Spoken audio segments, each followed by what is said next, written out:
ગંગા, શું તોફાન શમી ગયું? હા, એ તો જંગલમાં તોફાન આવેલું. હું તો તમારા મનમાં ઉઠતા વિચારોના તોફાનની વાત કરું છું. એ વિચારોનું તોફાન નહીં શમે માં.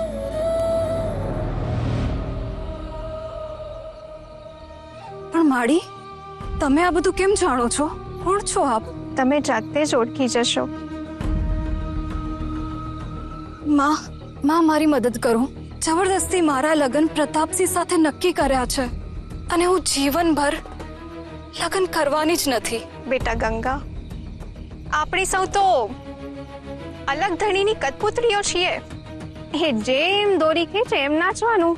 લગ્ન તો તારા થાશે જ, નિયતિમાં લખાયેલું છે. ના માડી ના, એવું ના બોલશો. મારા જીવનમાં દુઃખોનો કોઈ પાર નથી. એમાં જો મારા લગ્ન થયા તો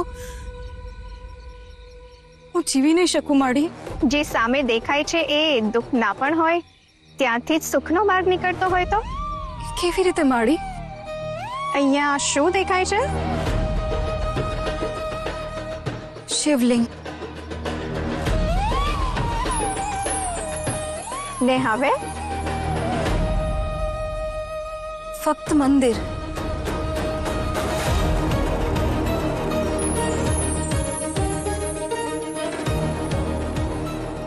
હવે શું દેખાય છે?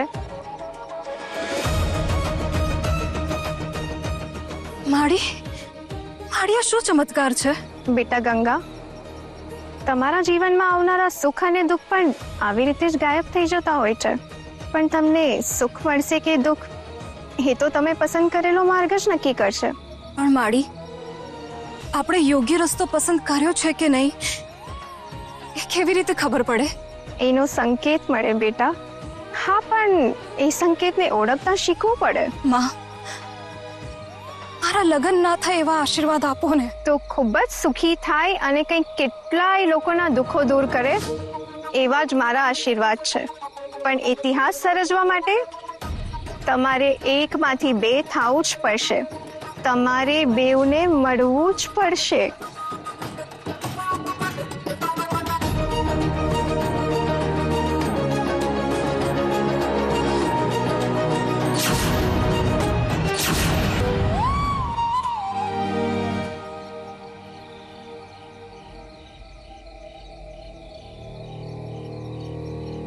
અચાનક આ શું થઈ ગયું?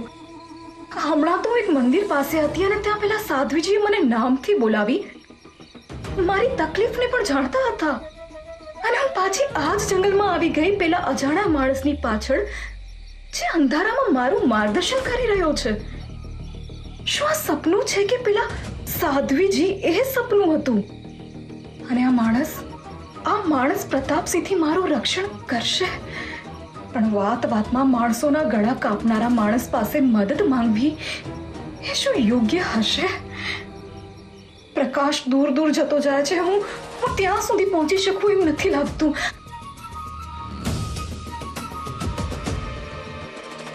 સાંભળો, મારી મદદ કરો.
બેટા તું ક્યાં ચાલી ગઈ હતી? વાણીબા, બેટા આમ રાત બરાતના ઘરની બહાર જવાય? અરે ક્યાં ક્યાં ન સુધી તને બેટા? અંદર જતો હવે. પાનકી તારી વગર રાતથી રેડી રહી છે. જા બેટા. અંતર જળ છોડીને બેઠી છે. તને જોશે ને તો શાંત થશે બેટા. જા. ક્યાં નાસી ગયા હતા ભક્તાણી? આ રાત બરાત ઘરની બહાર રહેવું એ છે તમારી ભક્તિ? જમકુ, તમે સમજો છો ને એ કેટલી ડરેલી છે? પછી વાત કરજો, એને જવા દો. જા બેટા.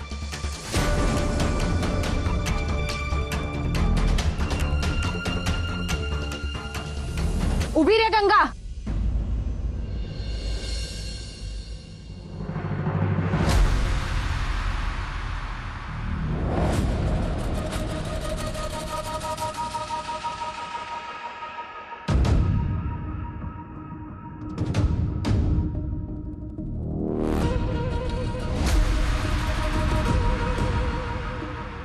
આ શું છે?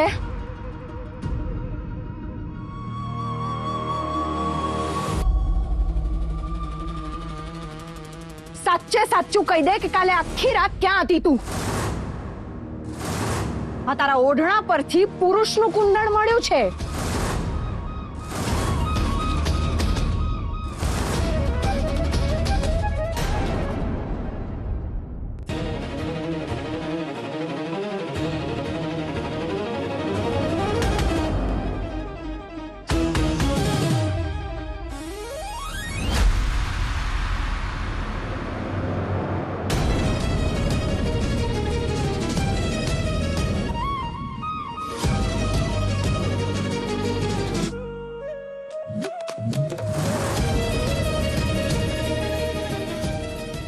ઓહો, હવે જોઈ તો એવી રીતે રહી છે જાણે આ કુંડળ પહેલી વાર જોઈ રહી હોય તું. બોલ, આ કુંડળ કોનું છે? કોની સાથે હતી આખી રાત?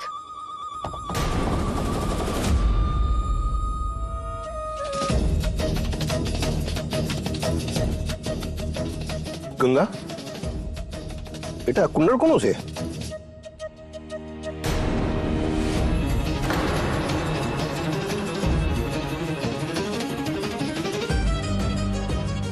બસ કરો. મને નથી ખબર કે આ કુંડળ કોનું છે અને મારી ચૂંદડીમાં ક્યાંથી આવ્યું. વાહ વાહ વાહ વાહ! આ કુંડળને છે ને પાંખો આવી અને ઉડતું ઉડતું આવી ગયું મારી ભોળી ભાણી ગંગાની ચુંદડી પર.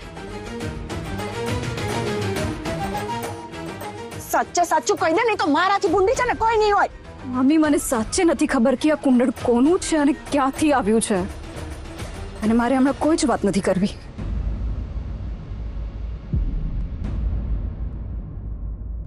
પાનકી, અંદર ચાલ.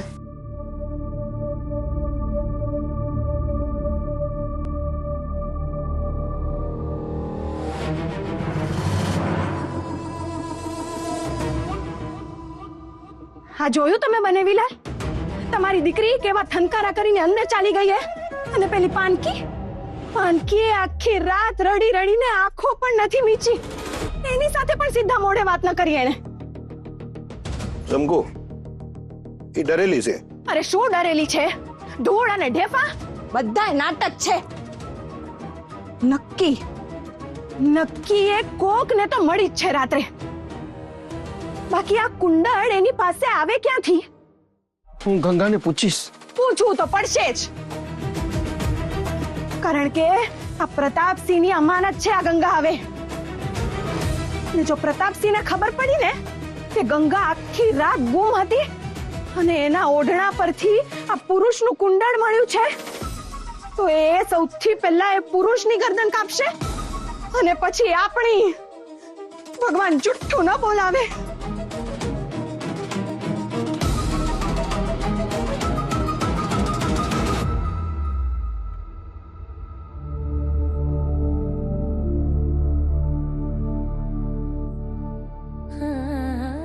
દાદા ભાઈ ક્યાં ચાલ્યા ગયેલા?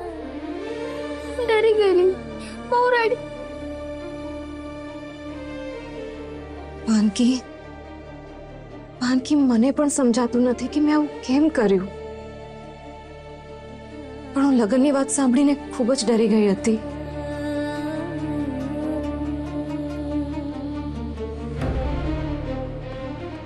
પણ હવેથી કોઈ દિવસ તને હું છોડીને નહીં જાઉં. પણ બેનમાં તમે ક્યાં ગયા હતા ને રાત્રે તમને એકલા અંધારામાં ડર ના લાગ્યો? હું જંગલમાં જતી રહી હતી. ત્યાં એક મંદિર હતું. મને એક સાધ્વીજી મળ્યા. પછી પાછી અચાનક હું જંગલમાં જતી રહી હતી. પાનકી મને એવું લાગ્યું કે હું ખોવાઈ ગઈ છું. વહી ગયા તો પછી ઘરે કેવી રીતે આવ્યા? ત્યાં મને એક માણસ મળ્યો. એની મશાલના અજવાળાની પાછળ ચાલતા ચાલતા હું ઘરે આવી ગઈ. તમને પણ જંગલમાં એક માણસ મળ્યો હતો? તમને પણ મળ્યો તો એટલે? શું એ માણસે એના મોઢા ઉપર બુકાની બાંધી હતી? હા. એક વડિયો બાંધવો અને એકદમ ચપળ હતા એ? અંધારામાં કેટલું દેખાય. બિનબા આમ જુઓ, એમ ચાલતા હતા એ?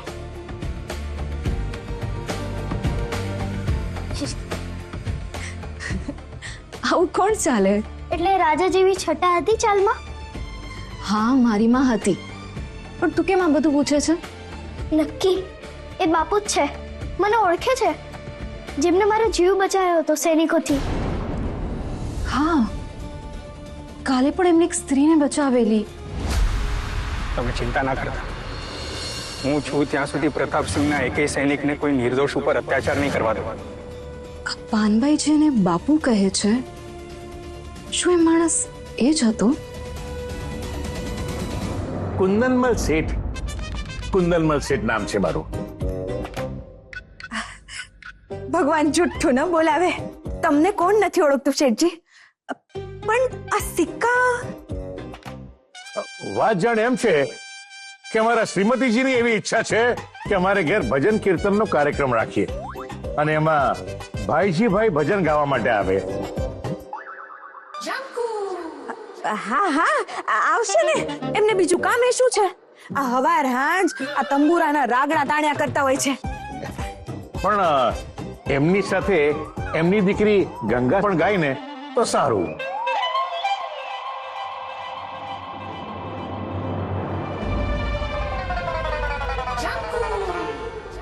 બેના, આ સિક્કા ઓછા હોય તો હજી એક થેલી નાખું. વાત એમ છે કે અમારી ભાણી ગંગાના લગ્ન આપણા ગામના ધણી પ્રતાપસિંહ સાથે થવાના છે. તો ગંગા આમ ગામના લોકોની સામે ગાય એ એમને કદાચ ન ગમે. બેના, આ ખાલી ભાઈજી જ ગાવાના હોત તો સોનાના સિક્કા આપવાની શું જરૂર હતી? એ તો ભગવાનનો માણસ છે. એ તો ભોજનને બદલામાં પણ ભજન ગાઈ લે એવું હશે.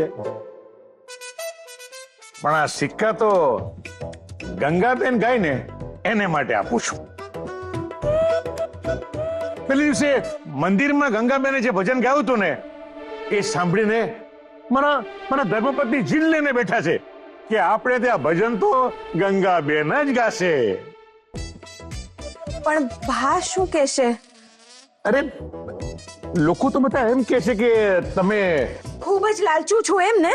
અરે ના ના ના, તમે ખૂબ જ સમજદાર અને વ્યવહારુ છો. હે? આવું કોણ બોલ્યું? હું બોલ્યો? હા. બેના, હજી લગ્ન થવાને વાર છે ને? તો પછી આ લક્ષ્મી ઘેર આવે છે તો આવવા દો ને. જમકુબેન, ઓ જમકુબેન. ના પણ અમારી ગંગા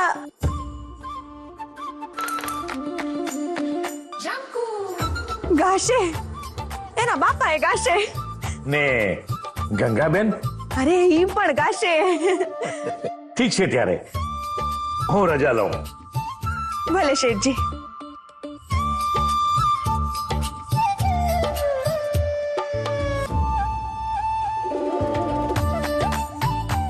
ભગવાન જુઠ્ઠું ન બોલાવે. બોલો, આ સંઘરેલા બનેવી લાલે કામમાં આવ્યા. જેને સમજી હતી કથીર એ તો કંચન નીકળ્યું.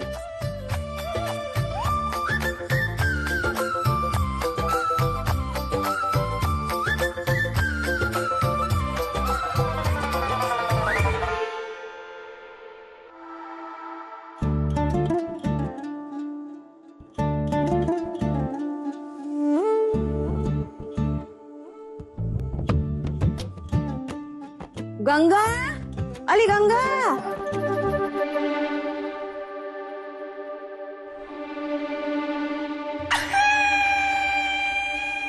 શું અલી, તું તો માંદી પડી ગયેલી ને? હા, પણ ગંગાબેનભાઈ એવી સેવા કરી, હવે જરાક સારું લાગે છે. મને થયું કંઈક ખાઈ લઉં.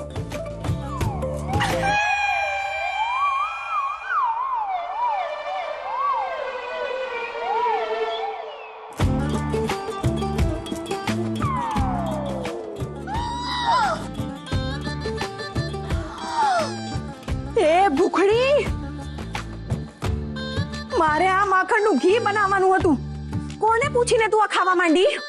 આપણા ઘરમાં કોને પૂછવાનું? લે લે લે લે લે લે, આપણું ઘર? એમ તું ક્યારથી આ ઘરની થઈ ગઈ? ગંગાબેનભાઈ જ કીધેલું કે આ ઘરને તારું ઘર સમજ. આ તારી ગંગાબેન બા છે ને, એ આ ઘરની નથી, સમજીને? નીકળ, ચાલ નીકળ.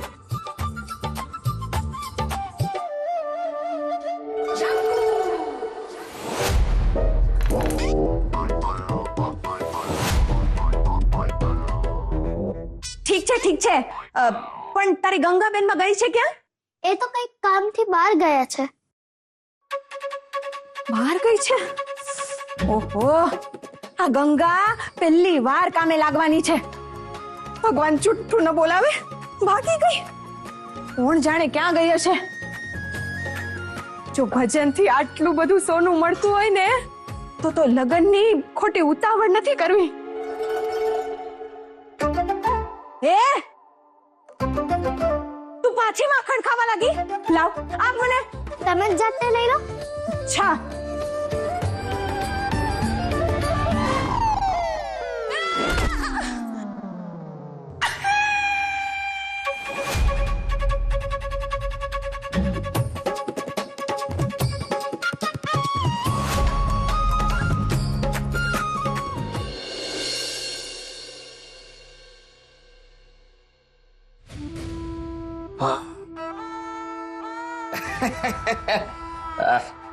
સારું લાગે છે ને બા?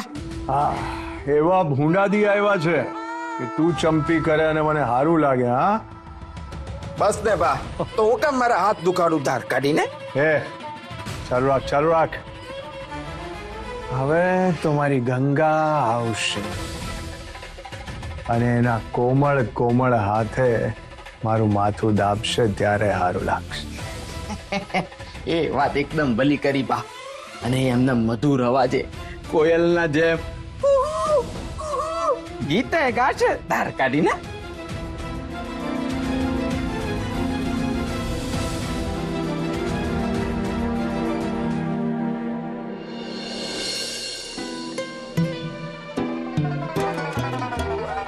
અરિયા તું? હા, ગંગા, ગંગા, ગંગા. ચારે કોર મને ગંગા દેખાય છે. શું કરું કઈ સમજાતું નથી. હા, એક વાત કહું, જે રીતે એણે તમારો હાર ઠુકરાવ્યો ને, મને નથી લાગતું કે તમારા પૈસાથી પણ રીઝવે. માયાવી કહે છે કે જલ્દી ગંગાને પરણી જાઓ, પણ એને મનાવવું કઈ રીતે? બા, મારી પાસે છે ને એક નુસ્ખો છે. કામ કરવાની જવાબદારી મારી. બોલ બોલ બોલ, જલ્દી બોલ, જલ્દી બોલ.